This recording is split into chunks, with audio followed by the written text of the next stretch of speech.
YouTube channel में दिल से स्वागत है। कहते हैं कि शब्द बिना धार वाली तलवार होते हैं। यह एक ऐसी शक्ति है जो हमें जन्मजात मिला हुआ है।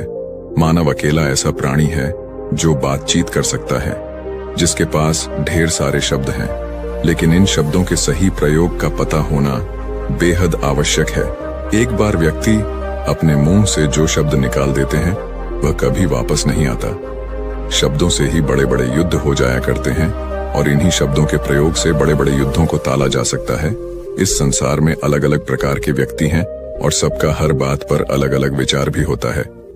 आपने अपने जीवन में कई ऐसे व्यक्तियों से मुलाकात की होगी जिनकी बातों से आप एक बार में ही इम्प्रेस हो जाते हैं, जो इतनी चालाकी से बात करते हैं कि कोई समझ भी नहीं पाता है और वह अपना मतलब निकाल लेते हैं। क्या आपने कभी उनके बोलने के तरीके और शब्दों पर ध्यान दिया है?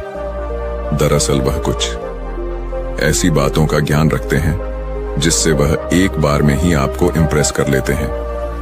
अपने बातचीत के तरीके को बेहतर बनाना बहुत जरूरी होता है ताकि हम इस दुनिया में अच्छे से सरवाइव कर पाएं, क्योंकि कई बार बातचीत का अच्छा तरीका पता नहीं होने के कारण हमें नुकसान उठाना पड़ता है, जबकि सामने वाला व्यक्ति बिना किसी ठोस शक्ति के भी अपने बातचीत के तरीकों से बड़े बड़े काम निकलवा लेते हैं और सही तरीका पर न होने के कारण हम पीछे रह जाते हैं।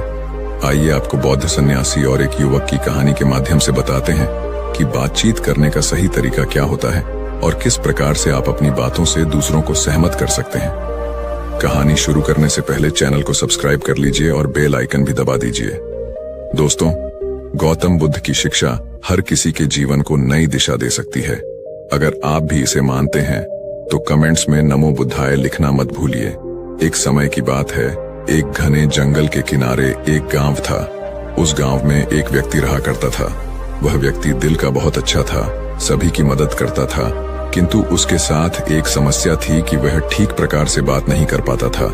उसकी आवाज में कोई समस्या नहीं थी, लेकिन उसे बातचीत के तरीकों का बिल्कुल ध्यान नहीं था। कब क्या बात करनी है, किस अंदाज में बात करनी है, सामने वाले व्यक्ति को वह किस प्रकार से अपनी बात मनवा सकता है, यह सब तरीके उसे बिल्कुल भी नहीं आते थे। एक बार उस गांव पर बड़ी मुसीबत आ गई। गांव में एक अलग तरह की बीमारी फैल चुकी थी जिसने सभी को अपनी चपेट में ले लिया था। गांव वालों के पास अब राजा से मदद मांगने के अलावा और कोई रास्ता नहीं था, किंतु इन हालातों में राजा के पास जाएगा कौन? बहुत सोच विचार कर सबने निर्णय लिया कि उस युवक को राजा के पास भेजा जाए। दरअसल गांव वालों का यह मत था कि इसे बातचीत करना तो आता नहीं है, राजा को इसे देखकर दया आएगी और वह गांव वालों के लिए अधिक से अधिक धन की व्यवस्था करेंगे। शुरू में वह युवक बहुत अधिक डर रहा था, लेकिन आखिरकार गांव वालों ने उसे राजा के पास जाने के लिए मना लिया। वह युवक राजा के पास पहुंच चुका था, किंतु जैसे ही वह राज्य में पहुंचा उसे इतना अधिक डर लगा कि राजा को यह बताने के स्थान पर कि गांव में बीमारी फैली है और गांव वालों को धन की आवश्यकता है, उसने राजा से यह कह दिया कि गांव वालों को जमीन की आवश्यकता नहीं है, आप उन्हें धन देकर जमीन ले सकते हैं। राजा को यह सुनकर बड़ी प्रसन्नता हुई। तुरंत ही उन्होंने अपने ढेर सारे सैनिक गांव में भेज दिए और सभी को थोड़ा थोड़ा धन देकर गांव खाली करवाने का आदेश दे दिया। यह सुनकर सभी गांव वाले रोने लगे, किंतु राजा का निर्णय भला कोई बदल सकता है क्या? जब वह युवक गांव में वापस पहुंचा तो उसने देखा कि वहां पर सैनिक पहले ही कब्जा कर चुके हैं। सभी गांव वालों ने उस युवक को खूब खरी खोटी सुनाई और रोते रोते अपना गांव छोड़कर चले गए। युवक को यह सब कुछ देखकर बहुत बुरा लगा। वह अपने आप को दोषी महसूस कर रहा था। यदि आज उसके पास बातचीत करने का अच्छा तरीका होता तो शायद गांव वालों के साथ बुरा नहीं होता। यह वह युवक मन ही मन बहुत अधिक परेशान हो चुका था। परेशान मन के साथ हुआ जंगल की ओर चल पड़ा था। वह जंगल में काफी दूर तक आ चुका था और उसे पता भी नहीं लग रहा था। तभी उसने देखा कि एक बौद्ध सन्यासी बहुत ही आत्मविश्वास के साथ पेड़ों से बातचीत कर रहे हैं। उसने मन ही मन सोचा कि यहाँ मैं इंसानों से ठीक प्रकार से बात नहीं कर पा रहा हूँ और यह बौद्ध सन्यासी पेड़ों से इस प्रकार की धारा प्रवाह बात कर रहा है। वह युवक वहीं पर रुक गया और छुपकर बौद्ध सन्यासी को देखने लगा। जब बौद्ध सन्यासी ने पेड़ों से अपनी बातचीत समाप्त कर ली, तब वह युवक की ओर मुड़े युवक उन्हें देखकर घबरा गया और जाने लगा। तभी बौद्ध सन्यासी ने उसे आवाज देते हुए रोक लिया और उससे उसकी घबराहट का कारण पूछने लगे। तब उस युवक ने बताया कि उसे ठीक प्रकार से बातचीत करना नहीं आता है, इसीलिए अब वह किसी से बात नहीं करेगा। उसकी इस कमजोरी के कारण पूरा गांव दंड भोग रहा है। सभी को अपना घर छोड़ना पड़ा है। बौद्ध सन्यासी ने मुस्कुराते हुए कहा कि तुम कमजोर हो, ये तुम्हें पता चल गया, लेकिन इसे ठीक करने के स्थान पर बातचीत को हमेशा के लिए बंद कर लेना ठीक नहीं है, क्योंकि यह कमजोरी बार बार तुम्हारे सामने आएगी और बार बार घटनाएं होंगी। इस युवक को बौद्ध सन्यासी पर विश्वास हो गया कि यह अवश्य ही ज्ञानी मालूम पड़ते हैं और इनके पास मेरी समस्या का समाधान है। युवक ने बौद्ध सन्यासी से पूछा कि आप तो पेड़ों से भी इतनी धारा प्रवाह बात करते हैं, कृपया करके मेरी मदद कीजिए और मुझे बताइए कि मैं किस प्रकार से आत्मविश्वास के साथ धारा प्रवाह बातचीत कर सकता हूँ। बौद्ध सन्यासी और युवक दोनों वहीं पर पेड़ की छाया में बैठ गए। बौद्ध सन्यासी ने बताना प्रारंभ किया। उन्होंने कहा कि एक अच्छा से श्रोता ही अच्छा वक्ता बन सकता है। यदि तुम चाहते हो कि तुम्हारे बातचीत करने का तरीका अच्छा हो जाए, तो सबसे पहले सुनना सीखो। कई बार व्यक्ति अपनी ही मग्न में मस्त होते हैं और अपनी बातचीत में दूसरों की बातों को नहीं सुनते हैं। ऐसा करना बिल्कुल गलत है। यदि हम किसी के सामने बातचीत कर रहे हैं, तो उसकी बात को सुनना भी हमारा कर्तव्य है।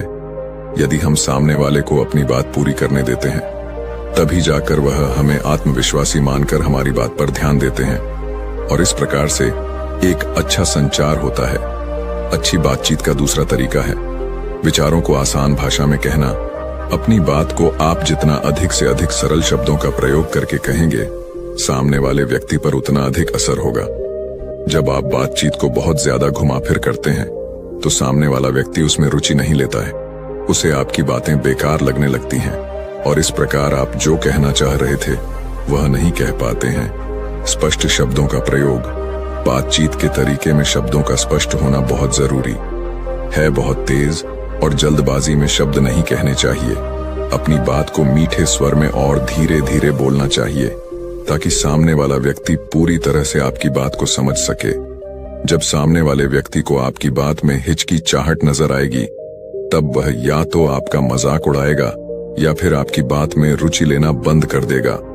जो भी बात कहनी है, उसे आत्मविश्वास के साथ बिना डरे कहो।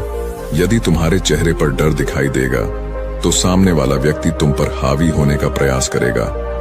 तुम थोड़ा डरे हो, वह अपनी क्रियाओं से तुम्हें और ज्यादा डराने का प्रयास करेगा। इस प्रकार तुम शब्दों को उल्टा पुल्टा कर दोगे। इसलिए अगर मन में डर भी है, तो ऐसा अभिनय करो कि सामने वाले व्यक्ति को तुम्हारे डर का पता ना चले। परिस्थितियों को देखकर शब्दों का प्रयोग करना सीखो। यह तरीका बहुत कम लोगों को आता है। वह बिना को जाने बस अपनी बात रख देना चाहते हैं, किंतु खराब स्थिति में कही गई बात की सफलता का प्रतिशत कम हो जाता है। इसलिए हमेशा सामने वाले व्यक्ति के मूड को देखते हुए और आसपास की परिस्थितियों को देखते हुए ही बातचीत शुरू करनी चाहिए। सामने वाले व्यक्ति की ओर आंखों में देखते हुए बातचीत करना सबसे बेहतर तरीका होता है। ऐसा करने से वह आपकी बात से निश्चित ही सहमत हो जाएगा।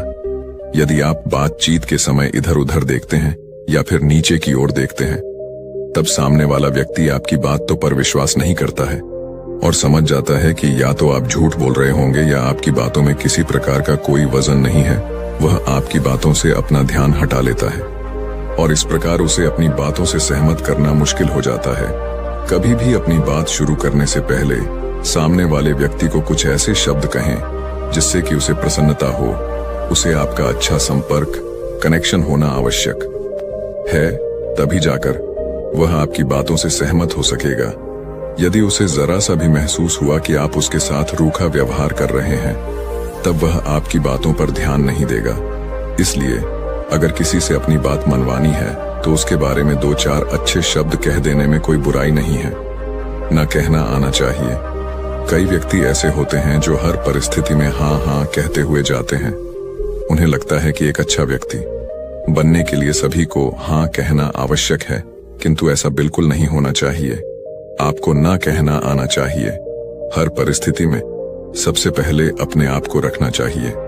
अपनी सीमाओं से बाहर जाकर किसी के लिए कुछ करना सही नहीं होता है।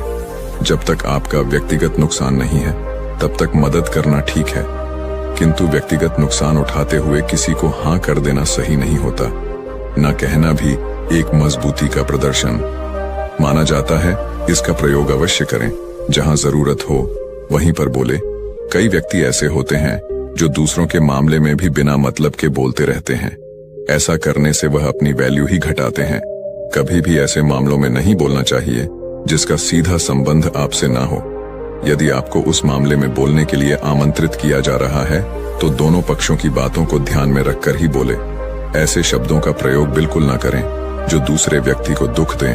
दूसरों के मामलों में कम ही बोलना चाहिए। इस प्रकार बौद्ध सन्यासी ने उस युवक को बातचीत करने के सबसे अच्छे तरीके बताएं। उस युवक ने बौद्ध सन्यासी को धन्यवाद दिया और कहा कि अब वह इन तरीकों का प्रयोग जीवन भर करेगा। साथ ही उससे जो गलती हुई है वह राजा के सामने जाकर इसे ठीक करने का पूरा प्रयास करेगा। तो दोस्तों, उम्मीद है इस वीडियो से आपको काफी कुछ सीखने को मिला होगा, और अगर कुछ सीखने को मिला हो तो हमारे इस वीडियो को लाइक